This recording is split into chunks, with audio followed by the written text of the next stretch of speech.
Welcome to another video. Finally, some good news today.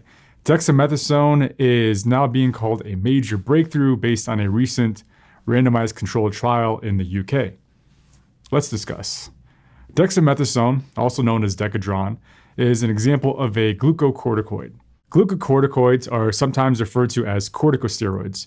Other examples of glucocorticoids include hydrocortisone, methylprednisolone, prednisone, beta-methazone, and triamcinolone. So glucocorticoids are a class of steroid hormones that bind to the glucocorticoid receptor in the body.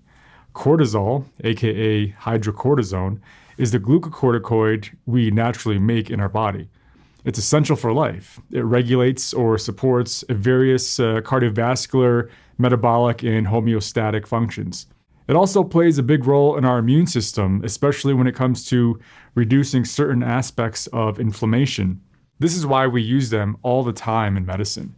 We sometimes give these steroids for asthma, COPD, rheumatologic type diseases, and countless more diseases. Sometimes we give steroids for meningitis and also for some forms of cancer. We also give them in the early course of severe ARDS, acute respiratory distress syndrome, whether that ARDS is due to infection such as pneumonia or vaping lung injury or whatever the cause.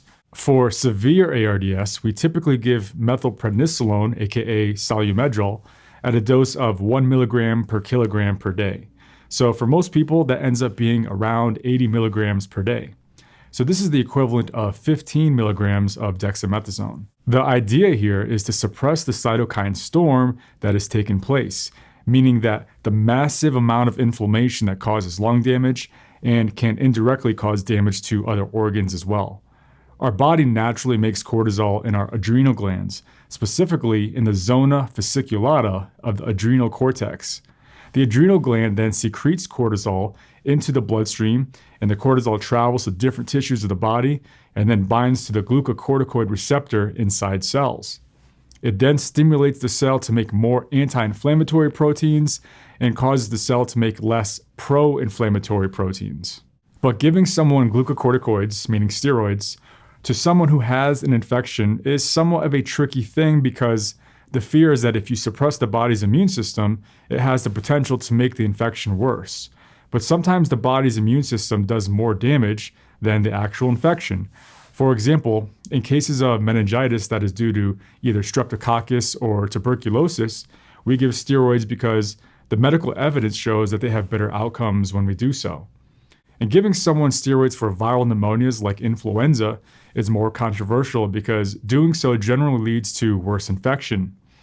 With that said, if the viral pneumonia is so bad to the point of causing severe ARDS, most doctors, including myself, will give steroids in that situation. So this is why the general medical guidelines so far recommend against giving steroids for COVID pneumonia unless the patient has severe ARDS. And we've been waiting for randomized controlled trials to come out for steroids in COVID, and here we are now with this study. So in March of 2020, the RECOVERY trial, which stands for Randomized Evaluation of COVID-19 Therapy, was one of the randomized controlled trials that actually looked at several different potential treatments for COVID, which included low-dose dexamethasone. This trial was done in the UK and had over 11,500 patients in it. So this trial has not been peer-reviewed as of the making of this video and has not been published in a journal yet. So everything I know so far is based on what's been released to the general public. In this trial, over 2,100 patients were randomized to receive dexamethasone, specifically 6 milligrams once per day for 10 days. And this group was compared with over 4,300 patients that were randomized to the standard care alone. So 6 milligrams of dexamethasone is the equivalent of 32 milligrams of methylprednisolone. So this is about half the dose we would typically use for someone with severe ARDS. So among the patients who received standard care alone, 28-day mortality was highest in those who required mechanical ventilation. This was 41%. And then intermediate in those patients who required supplemental oxygen only. This was mortality rate of 25%. And the mortality rate was lowest among those who did not require supplemental oxygen, in which that mortality rate was 13%. For patients who were on mechanical ventilators, dexamethasone reduced mortality from 41% to 28%. For patients who needed supplemental oxygen, it reduced mortality from 25% to 20%. And there was no benefit among those patients who do not require supplemental oxygen. In other words, if someone only had mild disease, there was no point in giving dexamethasone. So based on these results, 1 death would be prevented by the treatment of around 8 ventilated patients. So that's the number needed to treat for ventilated patients. And then the number needed to treat for the ones who required supplemental oxygen, that number needed to treat would be 25. So these preliminary results are significant, but it doesn't mean that dexamethasone is a miracle drug. It's certainly not a cure, but it does seem to help based on these numbers. And dexamethasone could be of huge benefit in not just rich countries, but poorer countries as well, because this drug is very cheap and is widely available. So this is great news and very exciting, but there are still a lot of questions that need to be answered, like what is the ideal dose? Should we use higher doses in patients who are mechanically ventilated with ARDS? And when will it be approved for use in the United States? And we'll get these answers pretty soon. Now, another interesting question is, should we give dexamethasone, to people who have mild disease? Now, even though this study didn't show any benefit, the reason why I bring this up is because some people start out with mild disease and then go on to have moderate or severe disease. And we have no way of predicting who goes on to do that.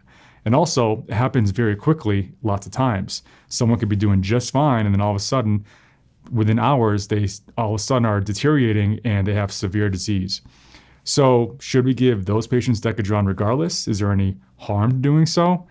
That's another question that remains to be seen. So hopefully we get some more answers. With that said, I'm very happy that we have some good news finally, and we'll see what happens going from here on out. So that's all I have for this video. If you have questions, you can hit me up on my Instagram. And also don't forget to hit that bell button to get notified of my next video, and subscribe if you haven't already. See you in the next one.